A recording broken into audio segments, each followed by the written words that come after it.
Now, when young players sign contracts, one of the first things they obviously want to go and do is buy a lovely flash car. And often that's a kind of sports car, high-performance car, despite the fact they probably only passed their test in some cases about 6-8 months before. It is an issue, and it's being addressed by our next guest. Shaun Whiter was involved in a life-changing hit and run a few years back. He was a non-league footballer, and he lost both legs after a terrible accident, but he wanted some good to emerge from a terrible accident, and he now goes into academies and football clubs around the country chatting to the players about the consequences of their actions potentially before they get behind the wheel. He's joined by Matt Himsworth from B5 Consultancy. They work together going into the clubs. Good afternoon, guys. Good to see you. Thanks for having us. Thank you for having us. Yeah. So, Shaun, when you go into the clubs and when you initially start chatting to the guys, is it very obvious that you've lost your legs? No. So this is the thing that we try and make it as impactful as we can. And that I look like, let's say, the boring IT man that's sort of sitting behind the desk, and I managed to put a tablecloth just across the desk there and hide in the big reveal.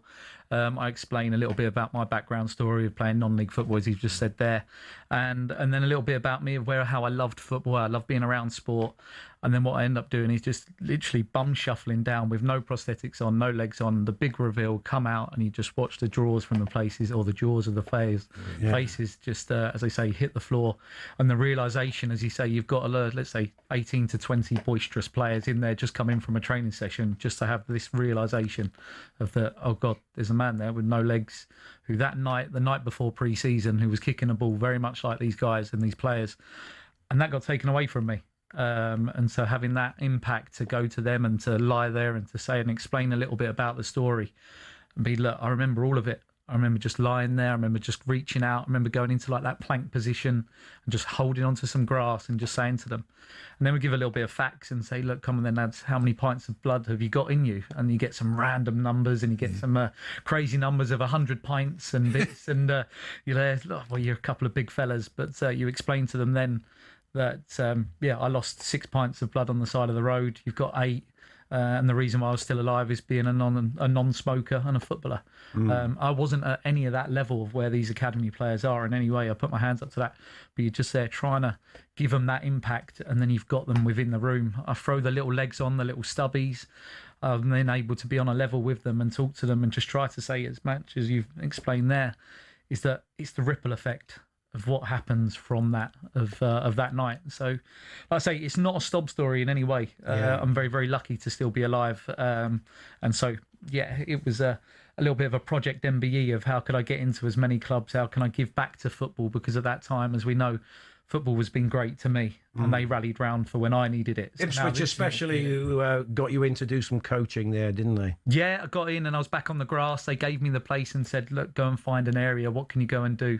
And I was able to get back in with the under-13s, and it's been great because I was then able to go back to go and see them and go and talk to them. And instead of being the coach on the robot legs, they actually heard what the story and what the implications, how it all came about. Yes, it's true, because you wreck other people's lives, but you wreck your own life. Yeah, and that's prison or whatever.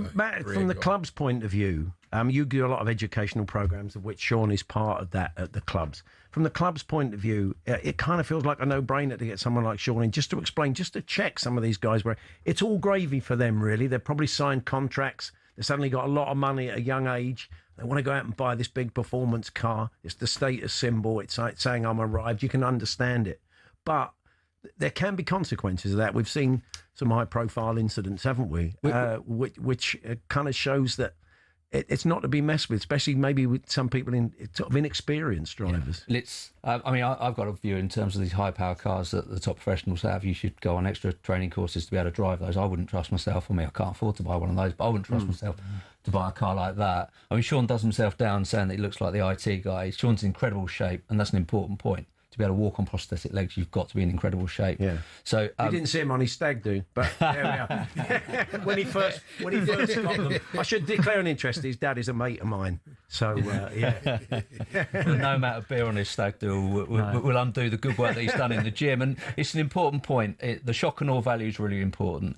There's a great Jamaican phrase which I won't say in patois because I'll embarrass myself, but he who won't hear will feel.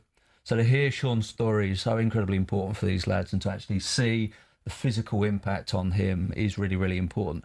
But what's so important about Shaun, a few things. One, it's not just about driving. It's about the life lessons that he has from it. He talks about gratitude a hell of a lot. He's grateful for what he has got rather than what he lost. He talks about resilience and letting go of anger. There's a great analogy that I'm going to steal it and use it on the radio right now that Shaun uses is, ask how many of you boys have been rattled in a tackle, lose your head, chase that lad around for the rest of the game trying to kick him, then you get yourself sent off and you've let everyone down. That element of Shaun's situation is so important. I think you've said before you don't even know the name of the guy that hit you. I don't think that's quite true, but that's the point he's trying to make. Of course, he still feels angry about what happened to him, but he lets that go and then he ploughs it into his good work. And then the other important thing to say, right, because that's why I'm glad I'm here, because Shaun might say these great things about himself because he's so modest and humble. Everything he does is about helping other people. There's a story we tell during the session which is really important. There's two little boys called Aaron and Ben Peake. They're on their way to Silverstone one day with their dad, got hit by a drink driver. Both boys died on the road that day. In fact, one died in hospital, one died on the road. We were given the opportunity to run a half marathon at Silverstone. Yeah. And Shaun said, I'll do it as long as Matt does it with me. I said, well, why you asked me to do that? And he said to me, Aaron and Ben didn't get to go to Silverstone that day.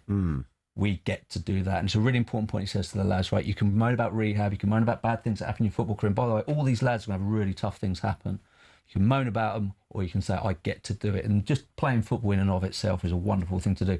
And it's the one thing, he's been up Snowdon, he's done rowing, he's run marathons, but one thing he can't do is play football. Yeah. Because you require to bend, move your knees, move your hips and all that. Although we've got a lovely video of him playing, inverted commas, football with Natasha Dowie, the former Liverpool and England player.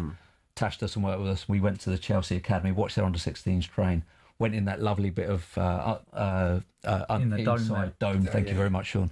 And there's a lovely video of like Shaun just doing some simple passes. But even that, like he does himself down. It's better than most lads would have been at football. And then all of a sudden, legs gone, can't play football ever again. But what you do get to do, how he inspires people, like you can hear in my pride. Something that you said before we started, when you were talking about it now being written into contracts for young players, that they can only have a certain type of car. I thought that was interesting. Yeah, so some clubs are making sure they don't have these. Yeah, we've been, the clubs have taken the information on board, and let's say with the first year scholars have now been, they've worded it in their contracts, one, that they would be formally on business insurance because effectively these players are assets. So if let's say that me and you are in the car and we've had an accident, it was my fault, you're going to potentially come off, you've ruined my career. Yeah, you could be this £100 million player that could have been going on somewhere, and you're going to need that insurance back on that side of it. But the clubs have invested back into the players by saying, look, we would like you to have a car of an engine source of let's say 1.1 as an engine for your first year scholarship, and then after that, then let's review that and go forward, or a car of a monetary value to stop. So they are buying and looking forward to trying or finding ways to help and to look after the players. And Paul, you said it's a short career football, and we never know what's around the corner. A terrible ACL injury, never get back to it. You signed your first pro at 17, you earned a huge amount of money. By the age of 21, you're out of contract and you can't get another contract anywhere else.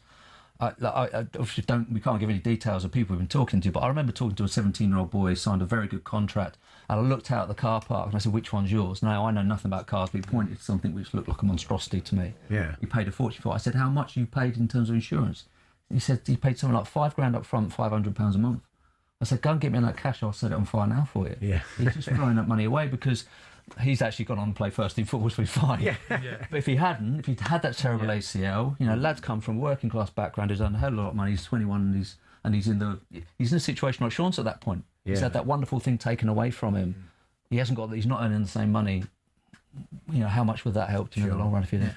I read some of the testimonials on the website, guys, from players, and they admit, I mean, there's that shock factor of you suddenly saying, this is my story, this is what happened to me, and but also that they say, I found it really interesting and it has made me think, and it has And if that's all you want, isn't it? That is it. There's just want that impact value, and let's say now with the social media world, and when I get that little message when I get home, I've driven away from the training ground, I've got home, and I've got a little private or a DM message from one of the players saying thank you for coming in today. That's like my winning goal feeling. That's me scoring in the 90th minute. That was that just there to go. Okay, I have made a difference. Or recently that we're very lucky that the Chelsea women's team. I'd just been away. I got home and there's a box at the house, and I'm rattling it around thinking, what's that? And it turns out it's a football that all the girls had all signed, and it's signed, they're independent and personalised to me, saying thank you for coming in today, or from last week. Here's a little gift, a little memento from us. So something like that, they've bought in and they've taken it on board, they've taken the time from it, and that's the winning goal feeling. Yeah. Sean's a Chelsea fan, but his dad and his brother are both Spurs fans, so he doesn't want to relegate. But I bet he doesn't say that next Tuesday when they score. Probably like me. I was hoping Spurs won last night because I don't really want to go into that game with that on the line. No, that's it. We all know the history of the club, and both clubs, Tottenham, West Ham, both. A lot of history there in both of them clubs there. So sadly, whoever it does fall to. Be a bit easier for you if it's West Ham, probably. I do. Sean, thank you for coming in. No, keep doing what you're doing. And Matt, so if people go to the B5 Consultancy website, they can find out more. They can maybe get Sean in if there's any clubs listening today. If there's anyone, Paul, on Tuesday we're in at a financial services provider talking about it, and it's Sean's story can be applied to absolutely anyone. We, everyone should expect high standards of themselves. And in terms of driving, when I drove to the station this morning, you park next to someone when the traffic lights are there, and you see their face light up. They're checking their phone at traffic lights. We don't pay enough attention on the roads. Right? More people are hurt on the roads than in any other accidental situation. It's so important we pay attention to it. Absolutely. But also there's so much we can take from Sean's story in general terms. If he can achieve everything that he's achieved and worry about other people and have purpose, we can all do something brilliant. Good to see you both. Thanks for coming in. Sean, thank you, Matt. Thank you for the very time. much. B5 Consultants, if you want to go and check out and get Sean to come in with Matt and have a chat with you. It's Paul Hawksbee, Andy Jacobs here on talkSPORT. Don Charles is popping in. Daniel Dubois' trainer will reflect, of course, on the big fight at the weekend.